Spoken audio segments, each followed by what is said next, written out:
Okay, great. Thank you so much for your patience. We're filming this tonight, and we just wanted to make sure we had everything ready. We are so delighted to have Caroline Douglas with us tonight, and I want to thank you all for coming this evening. This is part of the Boulder Potters Guild 50th anniversary celebration. If you haven't had a chance to check out the show in the main gallery, I encourage you to make some time and come back. It's really wonderful. This 50th anniversary, we still have quite a few events coming up. We have a history soiree that's going to be at BMOCA on the 27th, and it's in tribute of our founding members. So I invite you all to come and help toast and celebrate them. It's been a wonderful gift for all of us. And then in September, we're going to have another amazing workshop, Clayorama. 12 artists from the Guild will be demonstrating 12 different techniques in 2 days, and it's going to be fantastic. And then, of course, our holiday sale and show is going to be in the 1st of November. So if you want to go to our website, Boulder Potters Guild, check out for more details or follow us on social media. We have a lot of great things going on this year and in the future, and we'd love you to participate and come. So tonight, Caroline Douglas is a ceramic artist, a longtime member of the Potters Guild, and has worked with clay for 50 years. Her work in the last 20 years has centered around recovery from a severe head injury, most of her images coming from her dreams. She is inspired by ancient mythology, modern psychology, archetypes, and folk tales.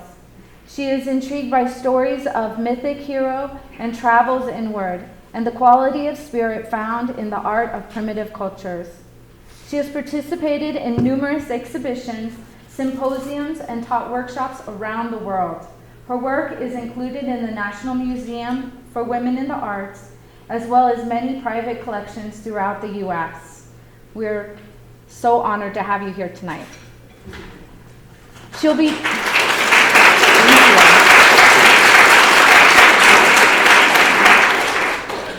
Caroline is going to be joined with her good friend and colleague, Dr. Eileen Naomi Rusk.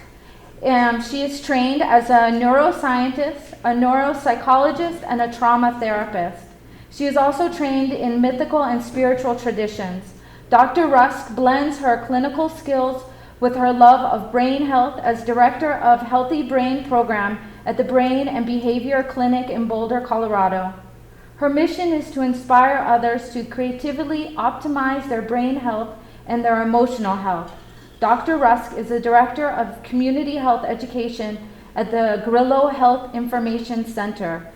She is also accompanied by Lily Newman in the back here. She's here if you have any questions about the Grillo Health Center, and I'm here afterwards if you have any questions about the Boulder Potters Guild. Thank you again for coming. I'd like to welcome both of you tonight. Before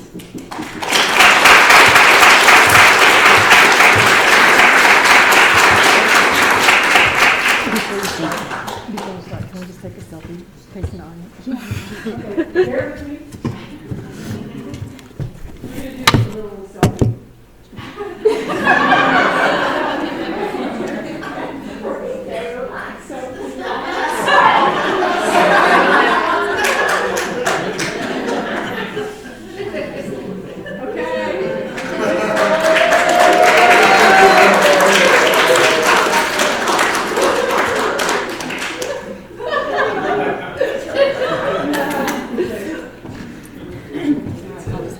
Perfect. We all walked through such an amazing show. Can you all hear me? Okay, great. So I'm going to do the academic stuff, and Caroline's going to do the fun, folly, and whimsy. I don't know, guys, if you could see me behind this podium. Can you? Not in the front row. I know it's a little hard, though. Okay, I'll tilt it a little bit. So happy you're all here. What a gorgeous evening. So welcome. I'm supposing that you're all here because you're curious about this connection, this relationship between creativity and healing. And the mic is chaotic. That's what I thought. Chaotic. Hold it like an ice cream cone. Oh, did you say chaotic? Yes. Oh, I like that word. I guess I have to hold it closer. Okay, so I'm welcoming you on, is that better? Okay, good. I'll be talking tonight about creativity and healing. And I'll be talking about the relationship between creativity and also painting a landscape between creativity and brain health. And then I'm going to have a chance to introduce the starlight of tonight's lecture, featured ceramic artist Caroline Douglas, who has healed, and I'd say continues to heal, with the power of creativity. After Caroline speaks, we'll sit together and we'll have a little community chat so we can all get to know each other better and take a dive into creativity and healing. We look at Caroline and we see an accomplished studio artist, and our tendencies might be to compare ourselves to her. And I'll caution against that for the purposes of tonight's talk. We associate creativity with the arts, but think about Einstein and Edison. Think about the international negotiators you know, or amazing chefs or gardeners. And now take a moment and think of yourself. Where's your life creative sparkle within you? Creativity isn't a sculpture, it's not a dance or a poem, but it's a very complex process of bending and blending and massaging old ideas and things and make them new again. As humans, we are novelty seekers, so we have to push boundaries to grow, and it's this creative process that really nudges us. We're hardwired for creativity, and there are reasons, and I bet you can all relate to this because I can too. There's so many reasons we hide our own creativity and inhibit it. I think a big one is that we're afraid of failing, and we don't want to be vulnerable and fail. But it is a natural force inside of all of us. When I was invited to give this talk, I'm going to give you a very personal example. I realized that I felt a bit like an imposter. I thought, I am a brain health specialist. I'm a trauma therapist, but I'm not a ceramic artist. I don't make things, I don't write songs, and I don't even play an instrument. Why am I speaking about creativity with Caroline? So, turns out that I made these many connections. I checked myself out and I checked my history out, and I thought, why? What is creative about me, and what's my connection inside me to creativity? And as you sit here, some of you are artists and live the lives of artists, and some of you are creative in other ways. So keep checking yourselves out tonight while we speak. I was raised by a mother who was a full-time artist, and I felt creativity everywhere. I was in studios and museums my whole childhood, shuttled from one dance performance to the next lithography studio. I was always invited to critique her art and find the words to describe her pieces. My mom is a deep and vibrant professional artist still, in her mid-80s, and my most beloved mentor. You know, she's burdened by her own sources of suffering at times as well, but I know that her love of color and pastel comes from those very deep places in her. And for her, the emergence of those pieces is super soothing and very beautiful. And I'll just share one of the pieces with you, actually. I watched my mom use that creative force to paint her way through breast cancer at 39 with very small children, her dad's sudden death, and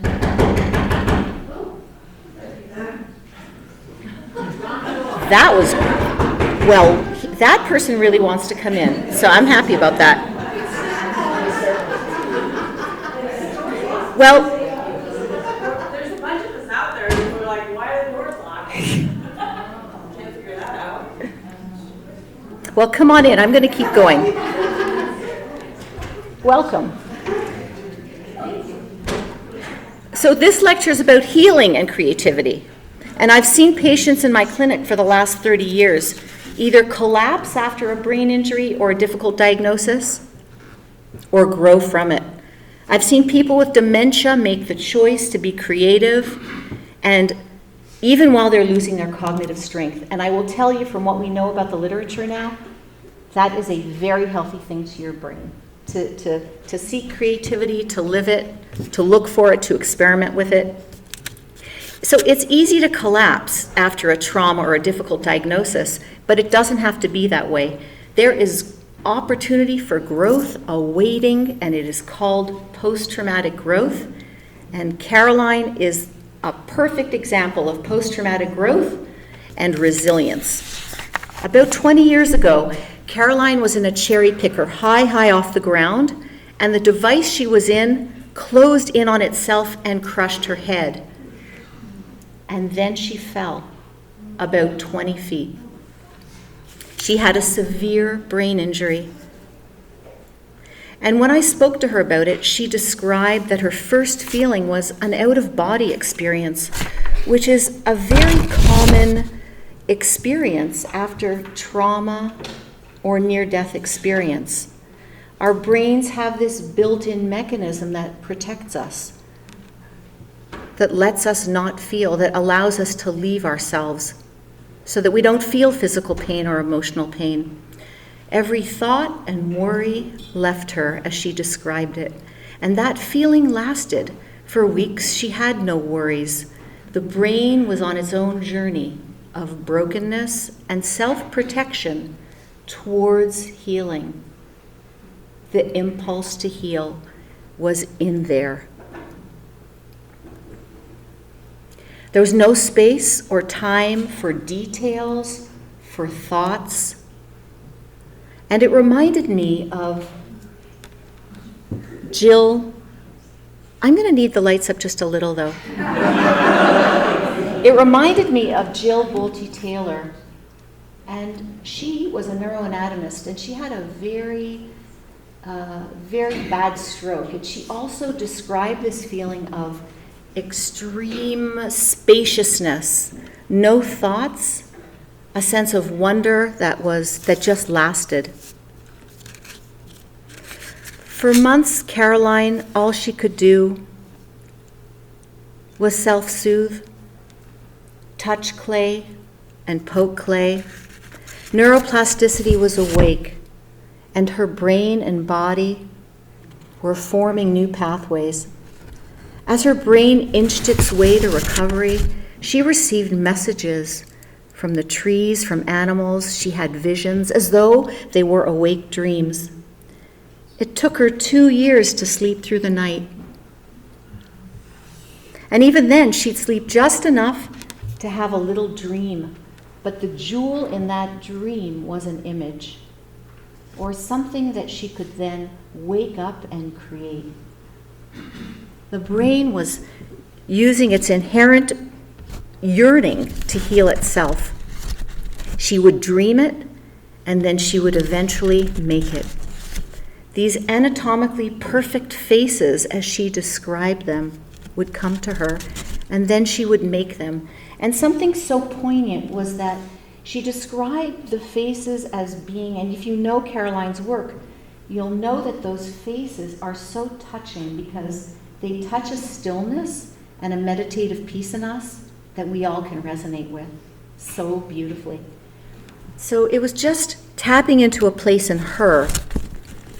Rather than focus on the trauma or the challenge, Caroline engaged in the potential of her body and brain and spirit to become an absolute portal for whimsy and for magic. Mythical, magical figures poured through, positive neurology. And that's what I want us all to be inspired by tonight, that there is so much possibility with our minds, our souls, and our brains, with a little play and a little clay. Her body touching that clay settled the ruptured nervous system, and clay and play brought everything back slowly, and more.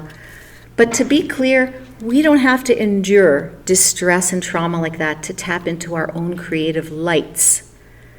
A key in all of this post-traumatic growth was that somehow, when self-criticism and watching herself and watching ourselves so deeply vanishes, it allows us to be more free.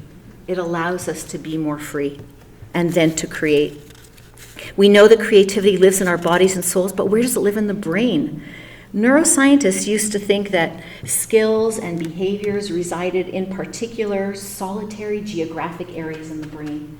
But we know that that's not true, especially with creativity. That old model of the left brain doing one thing and the right brain doing something else, that old binary of the left is logical and concrete and the right is creative and imaginative, holds up in some instances, but as you'd expect, that left-right distinction doesn't hold up when it comes to creativity. Some very strong new research, and let's see if I can show you that. Some very strong new research shows that complex behaviors and thoughts require complex networks, as you would expect, with webs of interaction between both the right and left hemispheres. Creativity, it turns out, and this probably doesn't surprise you, takes up a lot of brain geography. A lot of brain geography, and there's constant interaction. In a recently published paper on creative thinking, the authors created a neurologic blueprint for creativity using functional MRI. It's an imaging technique. You guys have all heard of MRI probably, right? This is kind of an active MRI where you can see in real time stuff that's going on in the brain and ask subjects to do things while you're looking at people's brains. It's quite awesome.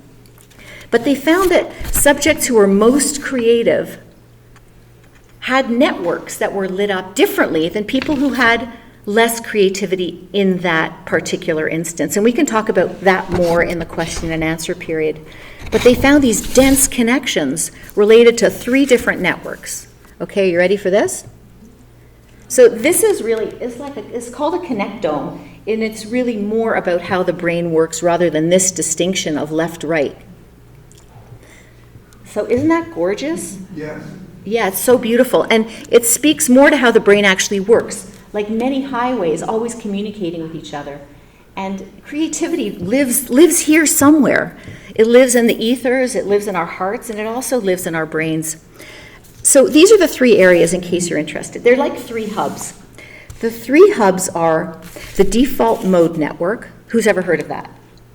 C, the salience network, and the executive control network. Now the default mode network is kind of, it's exciting as it pertains to Caroline's work because it's activated in us when we're imagining, when we're daydreaming, when we're at rest.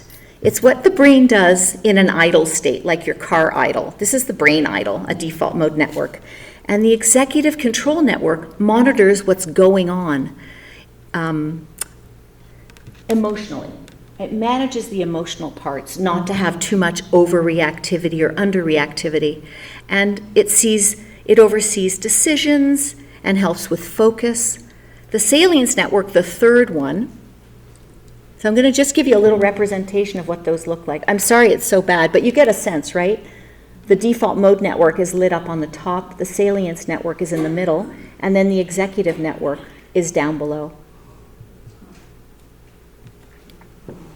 So for creativity to be activated, these 3 networks are working together. Our imagination, our emotional state, and the part of the brain that's scanning for what's most important in our bodies and in our environments. So these large networks chat with each other like a very, very well-tuned symphony. And we have the chance to moderate and modulate those connections. And I think that's the beauty of tonight. We're going to get a chance to talk about how we can spark our own sparkle of creativity. We tend to, the brain goes into kind of a default habit place. That's its natural proclivity. It goes into safety, it goes into what it knows. But creativity requires something really different. It requires us to experiment and step out and stretch ourselves and get curious. So Caroline has a bunch of tips for that, I know, and she and I will be talking about that later. A big takeaway from this research is that we can turn down the volume on our one-track minds, and we can get out of this habit brain and create more imagination. Practice some of these things. Look, Caroline's story, as we all know, could have ended in very many ways, just like our own stories can unfold in so many different ways. She shows us how to make meaning out of trauma and create new endings to our own stories. Hers is a very juicy story of waking up through her body, through her mind, through many portals that she experiences the divine that I know about her. But hers is a juicy story of waking up to her own divine vocation by surrendering to fate and then playing with clay. Hopefully this presentation is going to support you to continue to change the end of your story or to mold it however feels right to you, remembering that what might seem to be an impassable barrier is indeed just a threshold to creativity and new beginnings.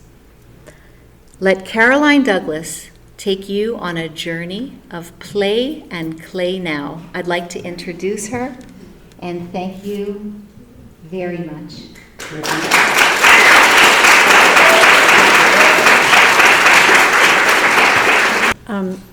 Thank you, Naomi. That was amazing. I just appreciate, can you all hear me? No. Okay, can you hear me now? Is that better? I appreciate this other side of the brain story.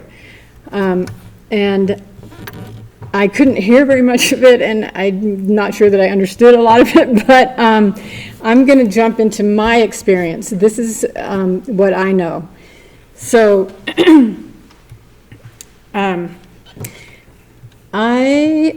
Naomi, I think, talked a little bit about my experience itself, and I'll just go over it. I was decorating the gym at my daughter's school on a cherry picker for her 8th grade graduation. And the locking mechanism hadn't been put in place. So the machine sort of folded in on itself, and I didn't know what was happening, so I was holding on to the cage, and my head was crushed in between the ladder and the cage, both metal, heavy metal pieces. And before this happened, I knew this was an important moment. Time slowed down and got really spacious, and I left my body. And I realized that I was in the corner of the room watching this accident happen. And the experience was pure bliss. It was expansive and open, and I knew that everything was going to be fine, that there was no need to worry, that everything in life works out the way it's supposed to. And I even think that I felt touched by a feather or something white. I don't, maybe that's my imagination, but and inside myself I heard a voice, after it seemed like a long time, say, "You have a choice." And I took a moment because it was so beautiful in this space, and I was hesitant. And as I looked down at my crumpled body on the floor, I saw my son. My son was 9 at the time, with his lunchbox, and he was staring. His eyes were huge, and I could tell that he was terrified. And when I saw that, I just knew I have to stay. And I honestly feel like he saved my life. I maybe brought him into this world, but he saved my life. So I'm extremely grateful for that moment. I had no idea what the recovery would be like. It took many years. It took a long time for me to feel like I was normal. I think Naomi talked a little bit about some of my experiences. I fainted 20 times a day. I would shake at night, like violently, for a couple of years. I couldn't really sleep because I was shaking so much. But it was my nervous system, my brain, my nervous system had to recover, and it seemed like all my systems broke down one at a time through the recovery years, because the brain could only keep it together for so long, and then I ended up in the hospital with almost diabetes and, so many different things where my body had to come back together. And honestly, I went to lots of rehab and did lots of therapy, and I think they were all helpful. But for me, my personal experience was working with clay in my hands was really what brought me back into my body and helped me to have the space and the transformation for my body to sort of heal. So I'm just going to show you some of the work that I don't have any pictures of the very beginning work, but I was asked by BMOCA to do a show about my healing recovery, and this was only 2 years into my healing recovery, and as soon as he called me on the phone and said, would you like to do this show, I said, let me think about it, and I took a walk outside and fell on the sidewalk and broke my hand and kind of had an anxiety attack and couldn't find my way home, and anyway, so I called him back and said, I can't do it. I just broke my hand and I can't do it. And he said, no, it's fine, just take your time and whenever you get up to it, let's do it. So these pieces actually, thank goodness he said that. This is a piece that I made because I felt, most of these pieces are from dreams, but I felt like this one represents how I felt. My head felt like it was like 12 feet above my body. And when I talked to people, it felt like my head was in a cereal box with holes in it, and I was like way up here somehow, and my feet were so disconnected from my head, and it was just strange. And all these other animals, like the elephant, showed up in my dreams too. I think that they were really showing me that I could be earthbound. This one, I remember at the dinner table one night, I thought I said, please pass the broccoli, and what came out was blah, blah, blah, blah, blah. And everybody looked at me like, what did you just say? And so that was another thing that I couldn't control. It was like so many things would happen out of the blue that really, but for me, I was like, yeah, I just said, please pass the broccoli. But I realized after they stared at me that they didn't understand what I was saying. This piece, during this time, I seemed to have dreams of a lot of reptiles, alligators and turtles, and I was told by Dr. Scare, he was my neuro doctor at the time, that was my reptilian brain trying to make sense of what was happening. Which I kind of liked that story, but anyway, the reptiles kept showing up for me, and I kept making them, and that was kind of fun.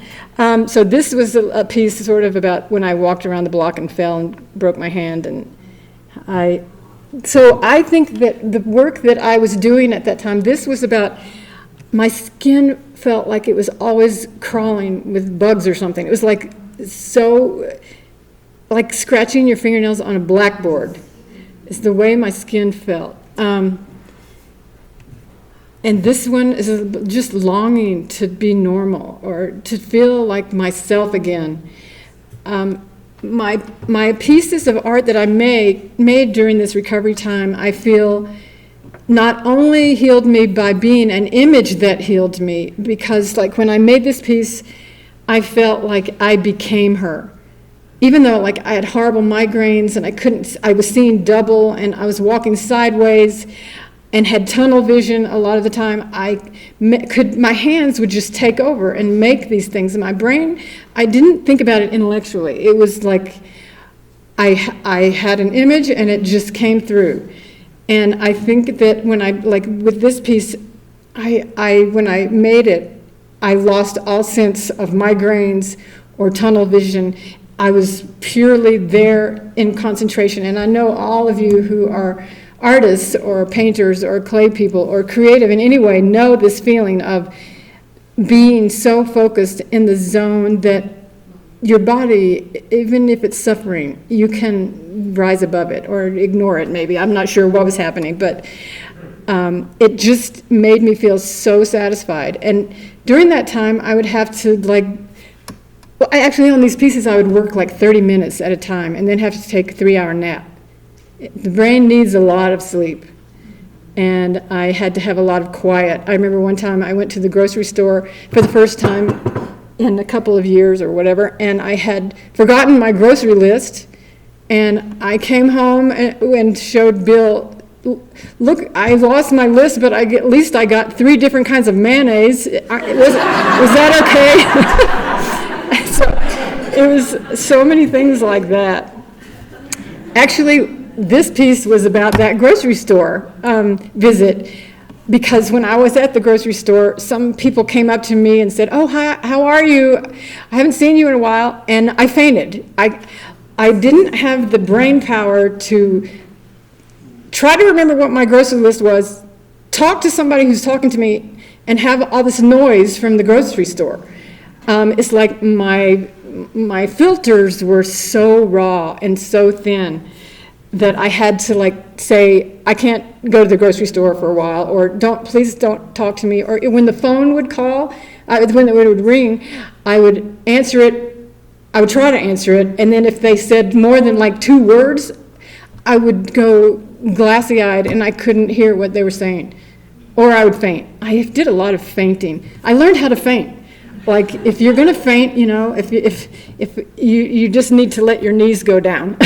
So, anyway, I feel like Bill would put me in the rocking chair in the living room looking out the back window a lot after dinner a lot of the times, and I would just sit there and watch the animals. And we live right in downtown Boulder, and the foxes and the deer and the skunks and the raccoons, and I felt like they were also popping up in my dreams and wanting to sort of support me in their own way. So this elephant head comes off, and underneath is my little head. And so I realized that if I could make myself feel bigger, if I could feel more expansive and take up a little more space around me, that I had a better chance of not fainting. And I tried it out, and it worked pretty well. Except for when there was too much bright lights or too many people. But that was like an exercise I did for quite a while, imagining an elephant head over my head. So this piece, I started being able to make bigger pieces, and she's bigger than life size. She had this really long neck, and I'm like, okay, I'm going with it. Can you tell me why you have this really long neck? And she wanted all of her animal friends from our yard to go with her on this journey and to be present right around her neck to protect her. So we made a boat with that as a neck piece. And that was really nourishing for me.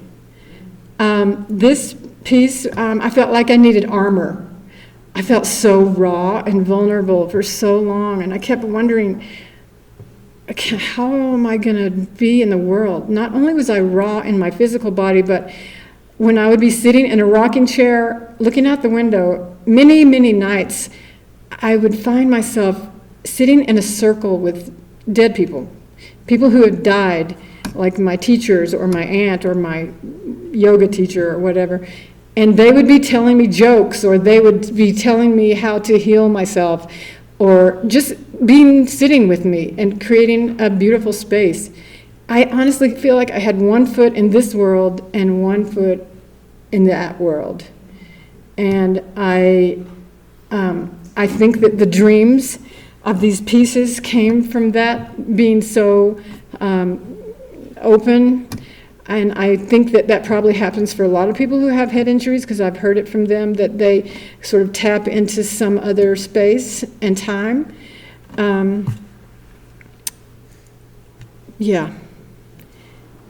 So there's little me in this mountain of a goat, deer tower, thinking, am I going to have to let my hair down? How am I going to go forward? And this was a dream that I had. My dream, before I went to sleep, I think I said, I would like an image of a piece that shows me I'm going to make it through this. So the image was me as a young rabbit and myself as an older, wise, hopefully, turtle. And so I got up immediately and made that. It took a while, but that gave me some hope. So then I felt all dried up. I'm like, I'm so tired. All I want to do is take a nap after I eat. Every time I eat something, I have to take a nap. So, and I was sitting at the table with my daughter, Catherine, and she said, Mom, do what you do best. Make how you want to feel. And I thought, okay, I'll make myself really serene and enjoying life and content. That was the word. So I started this series called The Couch Potatoes. And the minute that I started making these couch women, I was no longer unmotivated. I was so motivated, I even skipped a nap or two, I think. But this series is still going on because I love how I feel when I make these pieces. And look at this one. I mean, doesn't that just make you feel so relaxed? Well, it certainly made me feel relaxed as I was making it. And then someone came to my house and said, I have to have that. I'm quitting my job and I have to have that. And I was like, okay.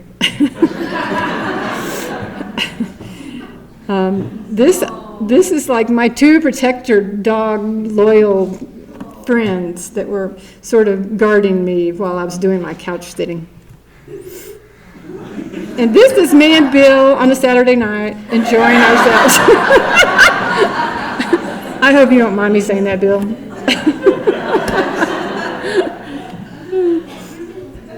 So, yeah, I continued making these pieces that just came mostly from my dreams. And I just wanted to say about this piece, I also had the magic happen in the other direction.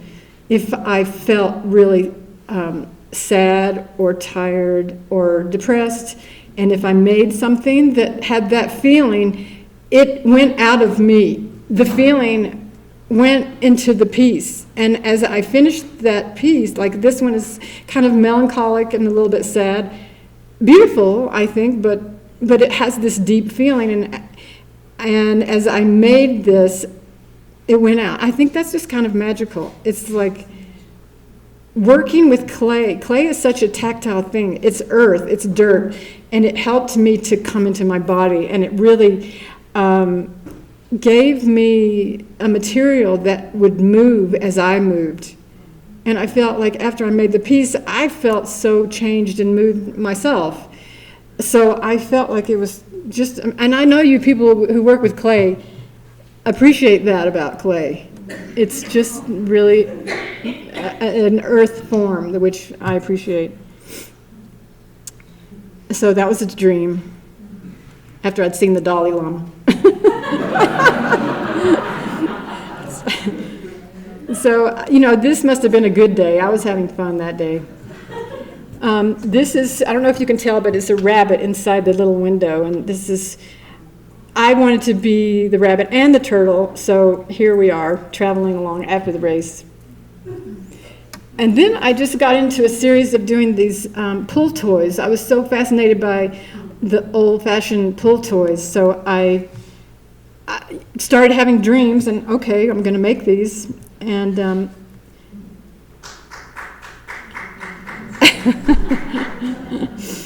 so, I still think that a lot of these are from the animals coming to visit me. Then I got on a camel kick, which was awesome. And all of these pieces are salt-fired. They are a pretty difficult way of firing ceramics.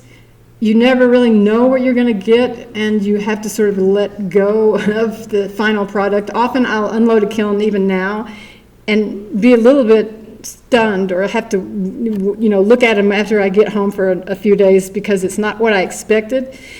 And working with clay and this art form is really good for letting go and surrendering to what the kiln gods have in store for you.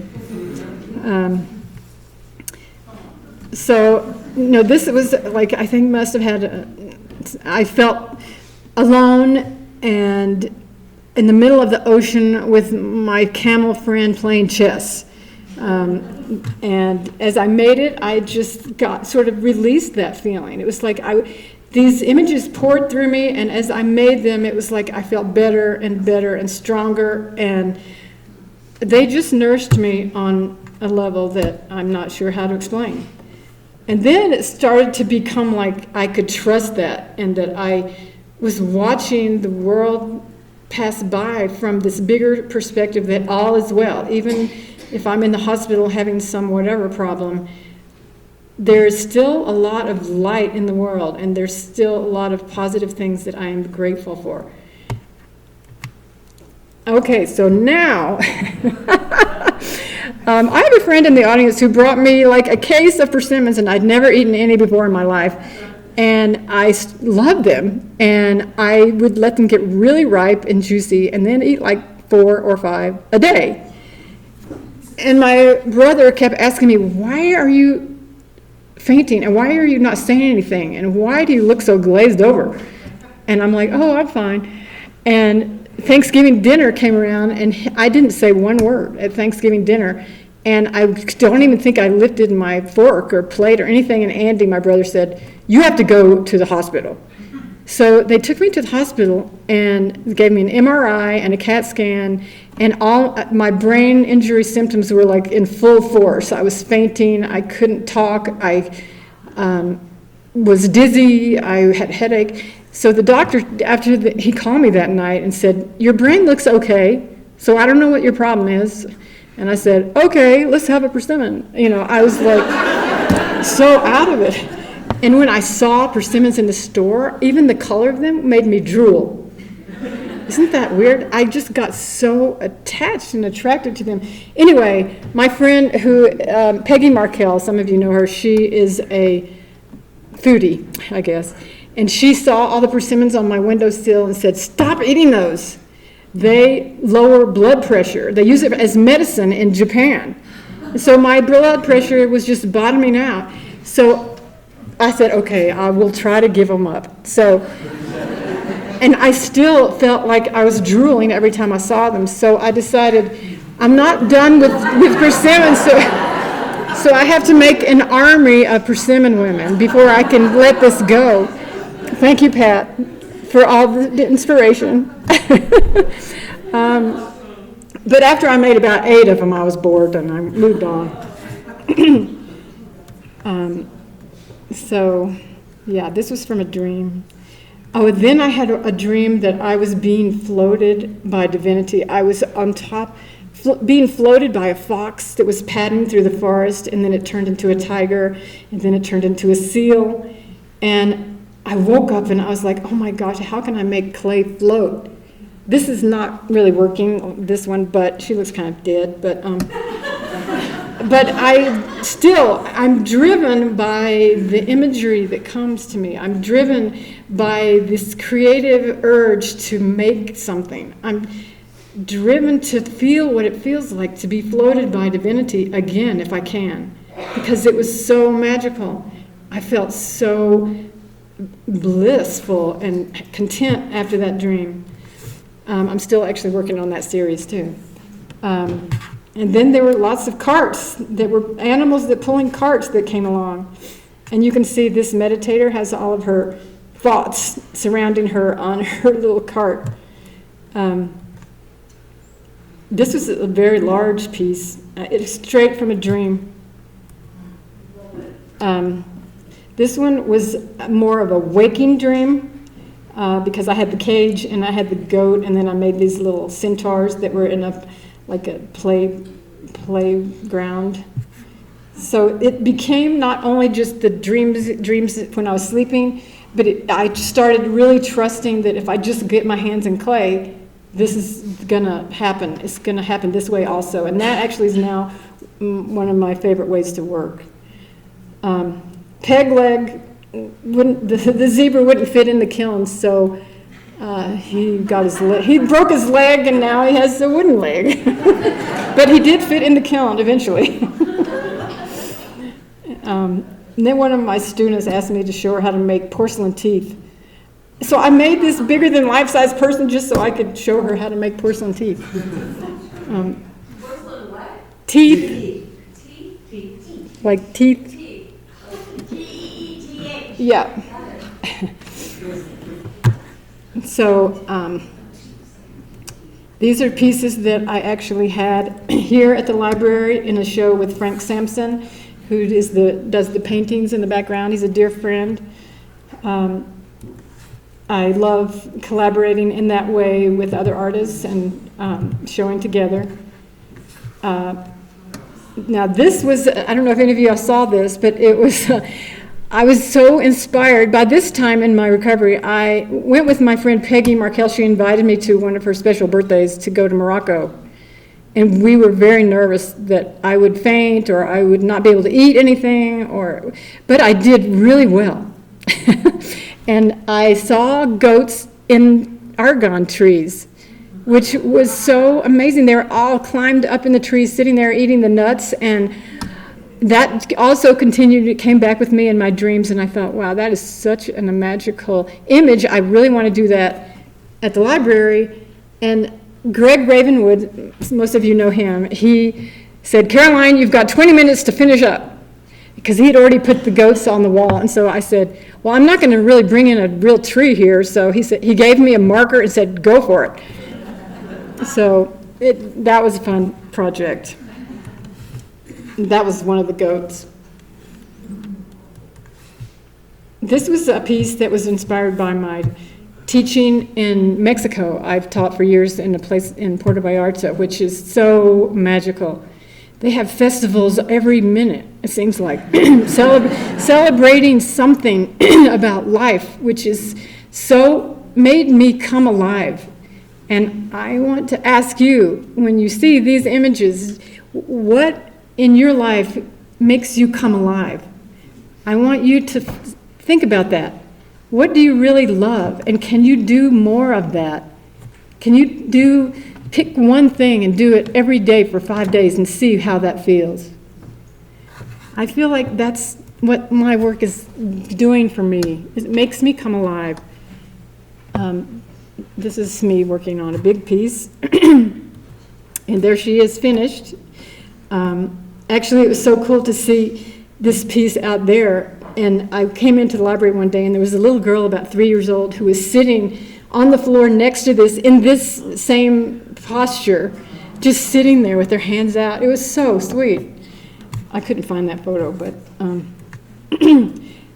now this piece I made and I put in the salt kiln, or the body part, and her hands were sticking straight up like antlers when I put it in the kiln.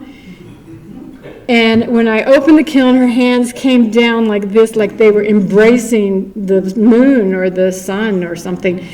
I was mesmerized. It was so cool. What a gift that was. That was pretty special. This was the piece from the early days, really. It's about 6 feet long. And luckily, in those days, I had my son around who could lift anything. And now I don't, sad for me. But my work is getting smaller. And this is the lady who's right out in the gallery there. I just want to say a few words about my art and travel adventures. I was invited to be a part of a clay symposium in Serbia with my friend Jenny Mendez, and we went there, and this is just a pit firing. We made pieces out of the local clay that we dug up from the caves, and we added powdered calcite, which is really crystals, into the clay, which made it super sturdy. We put the pieces on the pyre and lit the wood over it and let it burn for like 30 minutes. And then when they came out, we put flour on them or sprayed them, and it was really, really fun working in this primitive method, and it was really fun digging the clay and pounding it with our feet and doing it in a pottery village where they still do it all just like that in Serbia. And then this is from, This is from Latvia. Jenny again and I also went to Latvia and were part of a symposium working with artists from Georgia and Estonia and Finland and all over the place. It's so fun. I just want to share with other artists who, it's so fun to work alongside other artists from other parts of the world who are doing different things. So this is us stoking the Naborigama all night for like 4 days and nights. It's a grueling experience, actually, and the results can be good or not. But this is my friend from Estonia. She was watching the kiln. And this is one of the pieces that came out of the kiln. That's one of mine. Yeah. So I really feel enlivened by visiting other countries and working alongside them creatively, because we get in that zone and we just are present with ourselves and the material, and it's so fun, so fun. Working on a trip to Oaxaca. There's my friend Pat again. We are in the middle of Day of the Dead, and that would be quite an experience, working in clay with the people down there. So I've been to Morocco and done workshops there 11 years. Join me, look it up on my website if you're feeling inspired. And I just want to say, if you can't join me in Morocco, please go create some of your own magic. And I think creativity will make everyone come alive. Whatever it is that you're working on or doing or thinking about that you love, like even create, what I'm talking about mainly is not just working with clay. That's works for me. It could work for you. But also, like when you're driving to the grocery store, go down a different road and be open to what might happen. That's total creativity. There's so many ways to be creative. How you arrange your house, how you cook a meal, how you dress yourself, how you speak to people. And I think the key to the whole thing is awareness and gratitude. I have a group of friends who we have, before we go to sleep every night, we say what we're grateful for that day.